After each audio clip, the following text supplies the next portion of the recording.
it is Stevie. But there is something here that I know really well, and I think you guys will appreciate it. So we're making it short and sweet. Elix Skipper, come on out, let's do a little 2 out of 3 falls tonight. Big change. This is still my house. All y'all don't agree. I'll make sure. I know. Just say it. Say it. This is PT's house. I'm the from Atlanta, Georgia. This is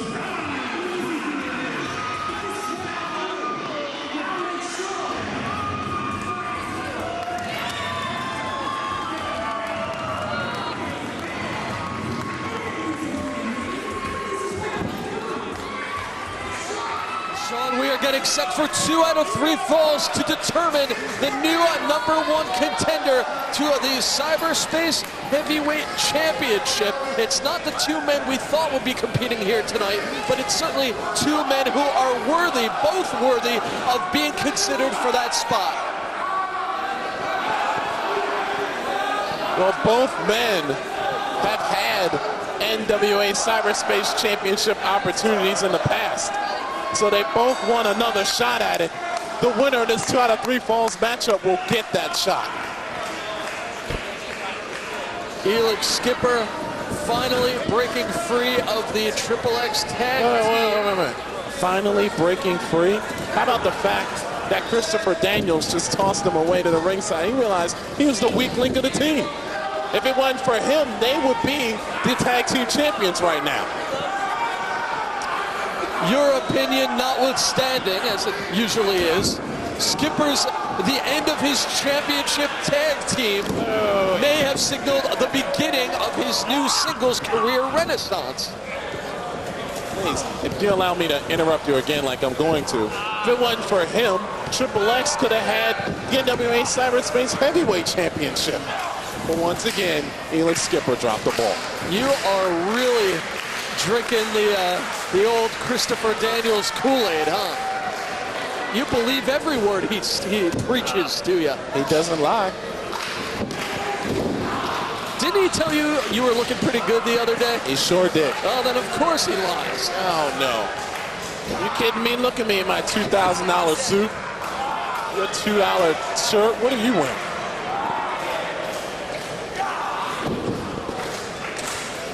Left my Rolex at home. I thought it was a Rolex.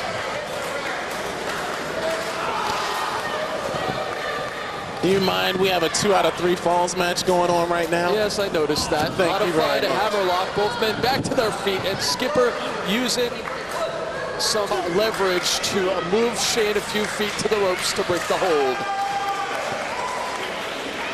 Strategy-wise, you really have to pace yourself in a match like this. You don't know how long it's going to go, but you know it's going to go more than 1 fall. You have to save some energy, but in the process, put your opponent in a compromising position, get a quick early fall if you can, and then get that 1 fall advantage. I believe that the man who gets the first fall will not only have the tremendous advantage in this match, but win the match itself. Overhead takeover by Prime Time. We saw him earlier tonight get in the face of Cruiser ex-champion Sanjay Dutt. Certainly a very unique athlete who most people could probably see contending for either championship. Boy, it seems like everybody wants a piece of Elix Skipper tonight. Series of arm drags by Shane. Wow. Shane feels it is his destiny to become the Cyberspace Heavyweight Champion. Well, he went straight at Slick Wagner Brown a couple months ago.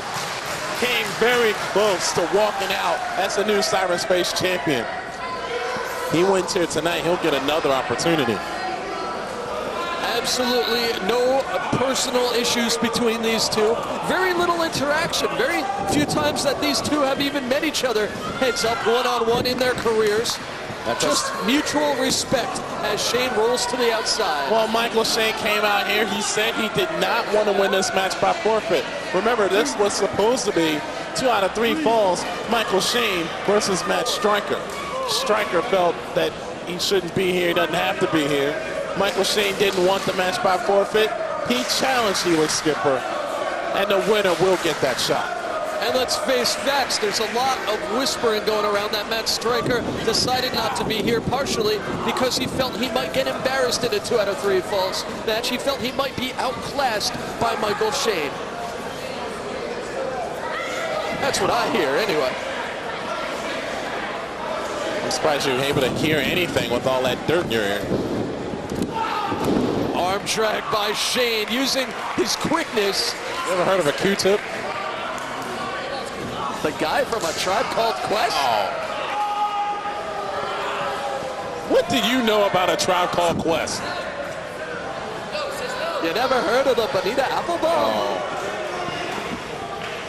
Sorry I asked. And the scenario that we are seeing here is Michael Shane using his mat techniques. Of course, he is certainly someone who has benefited from the knowledge of veterans, of legends, including the former heavyweight champion on many occasions, the Heartbreak Kid, Shawn Michaels. Oh, no doubt.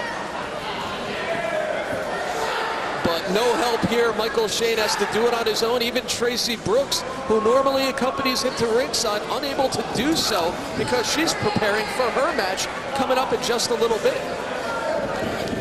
Very uncharacteristic. You usually see, where you see one, you see the other.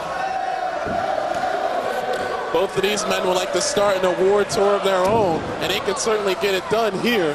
Winner gets that shot at the Cyberspace Championship, which we'll see a little bit later on tonight. Jeff Jarrett and Slick Wagner Brown. You liked that, didn't you, Strauss? I did. Yeah, I know Shane you did. slipping out of the head scissors. I got more for you. I can't wait. Version of the Indian Deathlock, wrenching back with the chin lock.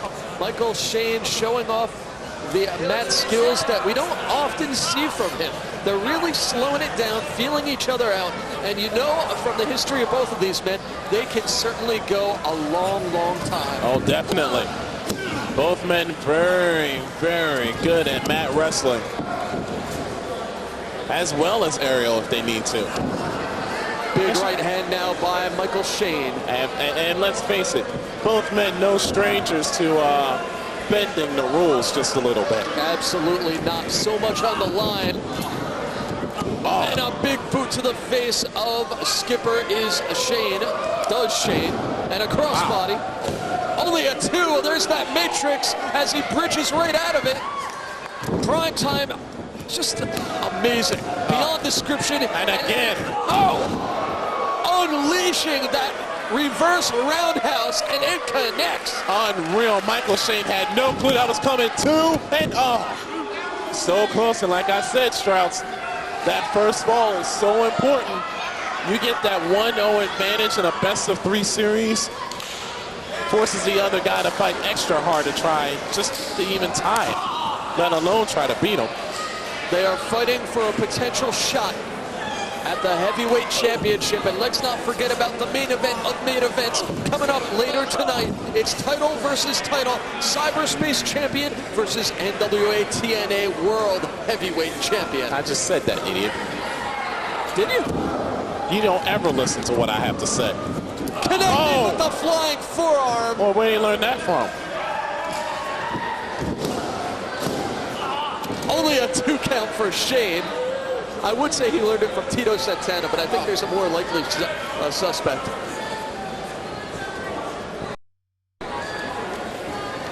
What is with your love for Tito Santana? Back suplex by Shane.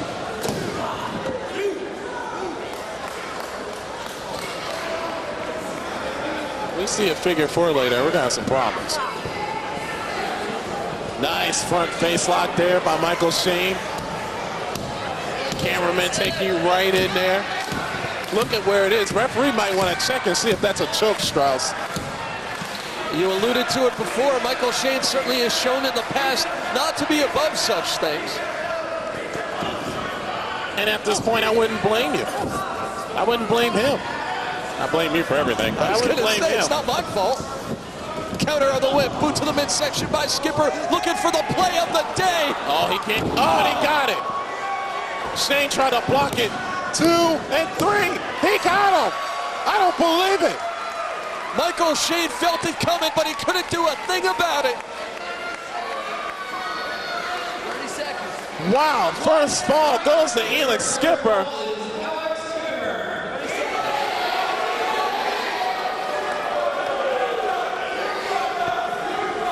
And Elix Skipper is now firmly in the driver's seat in this one. One more fall, and he becomes the new #1 contender. You know what? Michael Shane may regret the day he invited Elix Skipper into this 2 out of 3 falls match.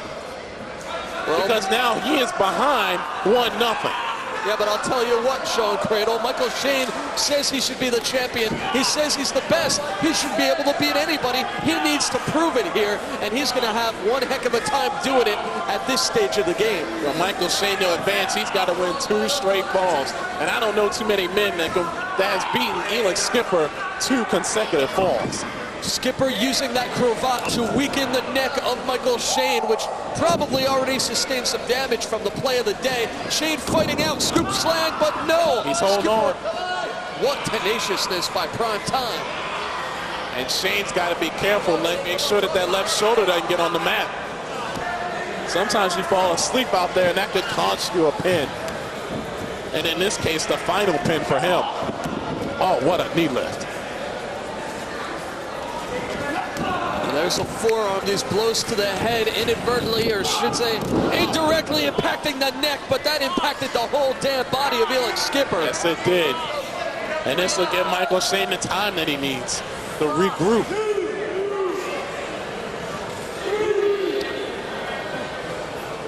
Mike Keener up to a 4 count, Michael Shane up to his feet. Let me ask you something, Strauss.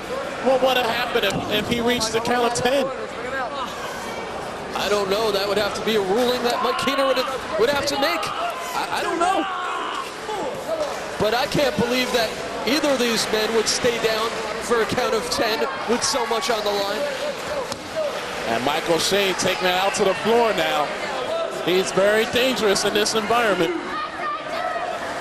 Shane with those right hands. Oh, smart. Michael Shane realizing the count, got back inside the ring.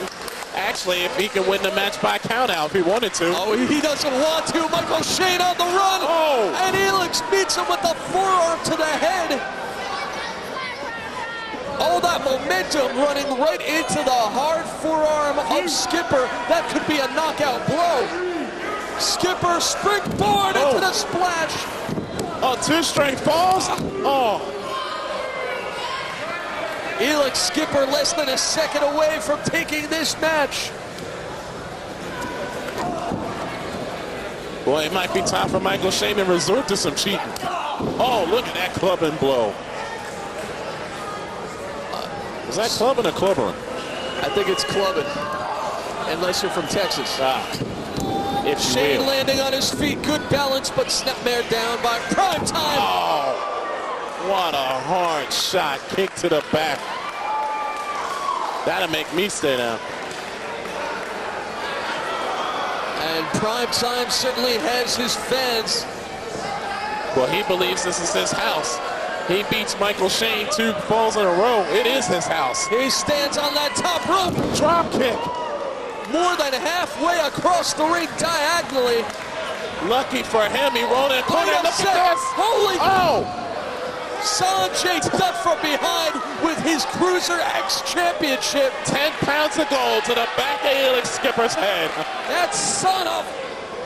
Hey, Skipper wanted a belt, he just got it. Elix Skipper is knocked out cold. I'm not sure even Michael Shane knows what happened, let alone Mike Keener. I know he knows what's about to happen. Oh, super kick music.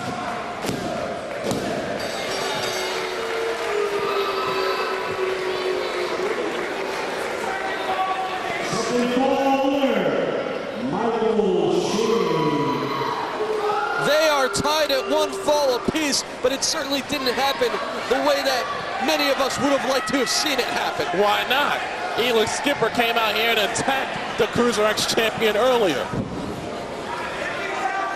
Both men down and out.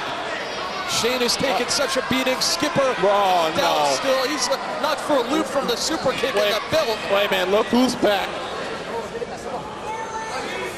Elix Skipper's not even moving at this point. And what's Firehawk doing at ringside? Shane doesn't know what happened.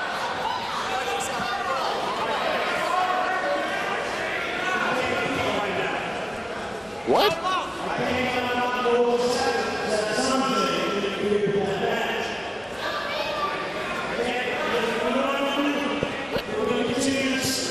Third fall. I want this man to recover. I want it to be a fair fight between the two of you.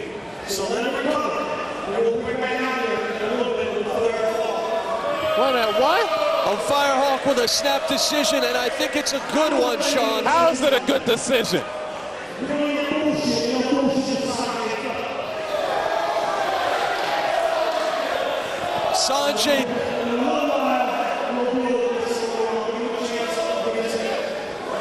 Sanjay tarnished that second fall, Sean. Sanjay did what he had to do, Strauss. And Firehawk doing what he has to do now. They're going to come back for a third fall. The 3 count gets the victory. One-on-one, man-on-man. It doesn't get any fairer than that, if you ask me. Well, I've never heard of anything like this before in my life, but apparently the third and final fall is going to take place later tonight. They give primetime Elix Skipper a chance to recover. What else is going to happen here at Retribution here tonight?